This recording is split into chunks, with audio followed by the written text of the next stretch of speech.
તો વાત કરીએ વડોદરાની તો વડોદરામાં કેટીવી ન્યૂઝ ગુજરાતી દ્વારા ધારદાર અહેવાલની અસર થઈ છે, જ્યાં તળાવનું પુરાણ કરતા હોવાનો અહેવાલ રજૂ કરવામાં આવ્યો હતો।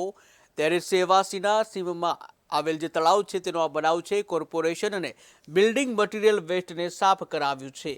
ત્યારે કોર્પોરેશને તળાવને ખોદવાની પણ શરૂઆત કરી, જ્યાં 24 કલાક માટે સિક્યુરિટી ગાર્ડ પણ તૈનાત કરવામાં આવ્યો।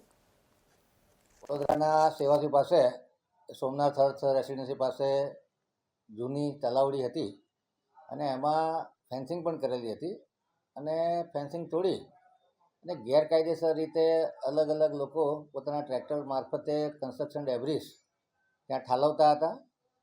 ગઈકાલે માલુમ પડતા એરિયાના એક્ઝિક્યુટિવ એન્જિનિયરને કડક સૂચના આપી અને ગઈકાલે તાત્કાલિક કામગીરી શરૂ કરીને તમામ કન્સ્ટ્રક્શન ડેબ્રિસ દૂર કરવામાં આવે અને નકશા મુજબ તળાવની બાઉન્ડ્રી નક્કી કરી અને જો એનું ડ્રેજિંગ કરવાનું, એક્સકેવેશન કરવાનું હોય તો પણ કરી અને આ વોટર બોડીને પૂર્વવત સ્થિતિમાં લાવવામાં આવે। અધિકારીએ આદેશનું પાલન કરી અને ગઈકાલથી જ કામગીરી ચાલુ કરી છે। એટલે કહી શકાય કે વડોદરા કોર્પોરેશન પાસે જે તકલીફો આવે છે એનો રિસ્પોન્સિવનેસ સુધરી છે અને અધિકારીઓ જે અમારા આદેશો છે એનું સિરિયસલી ગંભીરતાથી લઈ અને પાલન કર્યું છે। એ બદલ એમનો આભાર વ્યક્ત કરું છું અને આવનારા સમયમાં આ કામગીરી ચાલુ રહેશે અને જે તલાવડી છે એના ડિમાર્કેશન પ્રમાણે એ પૂર્વ સ્થિતિમાં આવી જાય એ પ્રકારની પણ સૂચનાઓ આપેલી છે। હા, ગઈકાલે અહીંયા આગળ શું કહેવાય કે બધા ઢગલા પડ્યા હતા ભંગારના, કચરાના ને એવા।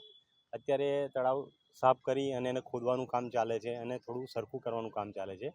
ગઈકાલે કેટીવી દ્વારા જાણવા મળ્યું હતું કે અહીંયા આગળ તળાવ જે હતું એને પૂરવાની કામગીરી ચાલુ થઈ છે, તો અમે લોકોએ વિરોધ ઉઠાવ્યો હતો એનો અને એ લોકોએ કેટીવીવાળાને એનું પોઝિટિવ રજૂઆત કરી ઉપલા સ્તરે। શીતલ મિસ્ત્રી છે અને સ્ટેન્ડિંગ કમિટી છે, બધે જે રજૂઆત કરી એ રજૂઆતના પગલે અત્યારે અહીંયા આગળ સફાઈનું કામ ચાલુ છે। આ જગ્યા પોલીસ ચોકીની પાછળનો ભાગ કહે છે, આપણે આ નીલકંઠ સોસાયટીની બાજુમાં તલાવ છે। તલાવની એ ઘડી અમને કચરો કોઈ નાખી ના જાય, ટ્રેક્ટર કોઈ કચરો માટી ના નાખી જાય એ ધ્યાન આપવા તો મેં